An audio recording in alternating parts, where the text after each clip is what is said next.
मोहन भागवत ने साफ लफ्जों में कहा कि हम बाबरी मस्जिद में हमने आंदोलन में हिस्सा लिया था। पहला जो बयान है उनका कि हिस्सा लिया था, आगे किसी में हिस्सा नहीं लेंगे। लेकिन अभी जो उनका रिसेंट बयान आया वो ये कहा कि मथुरा काशी भी आस्था की चीज है, इस पर मुसलमान को सोचना चाहिए। क्यों सोचेगा मुसलमान? मुसलमान की भी तो आस्था है ना। तो आप मुसलमान हर जगह आस्था को सोचे आपकी, आप मुसलमान की आस्था को कहीं ना सोचें।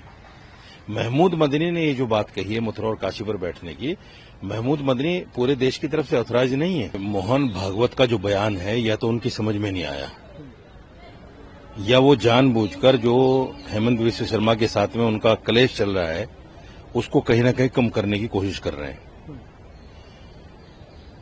मोहन भागवत ने साफ लफ्जों में कहा कि हम बाबरी मस्जिद में हमने आंदोलन में हिस्सा लिया था। पहला जो बयान है उनका कि हिस्सा लिया था, आगे किसी में हिस्सा नहीं लेंगे। लेकिन अभी जो उनका रिसेंट बयान आया वो ये कहा कि मथुरा काशी भी आस्था की चीज है, इस पर मुसलमान को सोचना चाहिए। क्यों सोचेगा मुसलमान?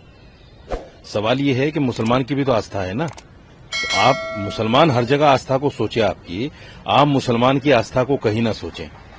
महमूद मदनी ने ये जो बात कही है मथुरा और काशी पर बैठने की, महमूद मदनी पूरे देश की तरफ से ऑथराइज नहीं है कि वो बैठकर बात कर लेंगे, मस्जिद हम आपको दे देंगे। ये बड़ा बेतुका बयान है और इसको, इस बयान के लिए देश से माफी मांगनी चाहिए महमूद मदनी को। क्यों बैठेंगे हम? सवाल वही है सबसे बड़ा, हम क्यों बैठेंगे? हमने बाबरी मस्जिद को के फैसले को एक्सेप्ट किया है।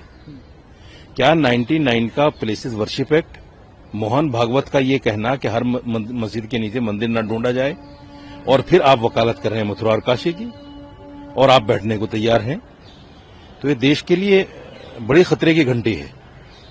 मैं तो तमाम देशवासियों को एक ऐलान करना चाहता हूं, एक बात कहना चाहता हूं कि ऐसे लोगों को समझना चाहिए ये हैं किस जगह, किस पाले में हैं। दोनों चाचा भतीजे मिलकर, ठीक है चाचा अच्छे काम कर रहे हैं, मुसलमान बच्चों को जेल से निकलवा रहे हैं, लेकिन ये तो बेतुका बयान देते हैं हमेशा। ये इनका बयान निंदनीय है और मैं समझता हूं इनको पूरे देश से माफी मांगनी चाहिए। कोई मसला नहीं बनता मथुरा और काशी के लिए बैठने का। असम में जो एविक्शन ड्राइव चल रहा है उसको लेकर भी कहा है कि सुप्रीम कोर्ट की जो गाइडलाइंस है उसको कहीं ना कहीं इग्नोर किया जा रहा है, और जैसे जैसे इलेक्शन नजदीक आ रहे हैं तो ये चीजें करी जा रही हैं।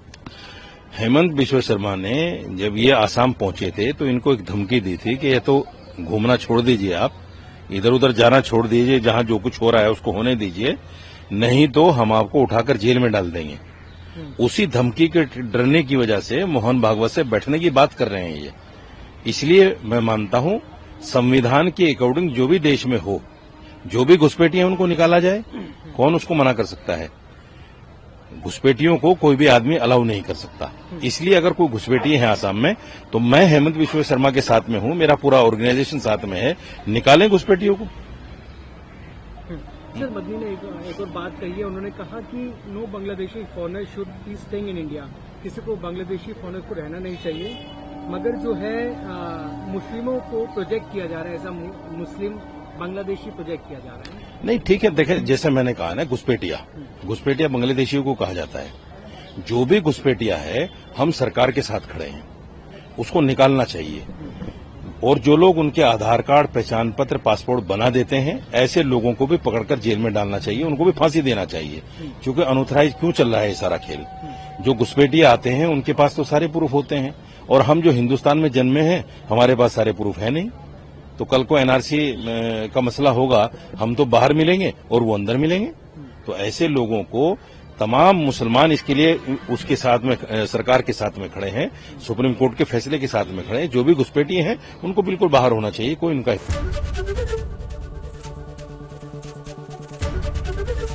एबीपी गंगा, खबर आपकी, जुबान आपकी।